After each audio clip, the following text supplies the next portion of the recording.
കിഴക്കൻ മേഖല ശിവഗിരി തീർത്ഥാടന പദയാത്രയ്ക്ക് കട്ടപ്പനയിൽ സ്വീകരണം നൽകി. ശിവഗിരി മഠത്തിന്റെ ശാഖാശ്രമമായ കുമളി ശ്രീനാരായണ ധർമാശ്രമത്തിൽ നിന്നുമാണ് പദയാത്ര ആരംഭിച്ചത്. SNDP യോഗം മലനാട് യൂണിയൻ പ്രസിഡന്റ് ബിജു മാധവന്റെ നേതൃത്വത്തിൽ പദയാത്രയ്ക്ക് സ്വീകരണം നൽകി.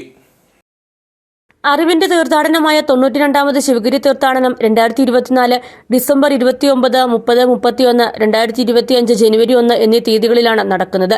ശിവഗിരി മഠത്തിന്റെ ശാഖാശ്രമമായ കുമളി ശ്രീനാരായണ ധർമാശ്രമത്തിൽ നിന്ന് 2008 മുതൽ ശിവഗിരി മഠത്തിലെ ശ്രീമദ് ഗുരുപ്രകാരം സ്വാമികളുടെ നേതൃത്വത്തിൽ പദയാത്ര നടന്നുവരുന്നു. കിഴക്കൻ മേഖല പദയാത്ര 2024 ഡിസംബർ 20 മുതൽ 29 വരെയാണ് നടക്കുന്നത്. കട്ടപ്പനയിലെത്തിയ പദയാത്രയ്ക്ക് വിപുലമായ സ്വീകരണമാണ് ഒരുക്കിയത്. നമ്മുടെ ഉത്തരവാദിത്വവും വർദ്ധിക്കുകയാണ്.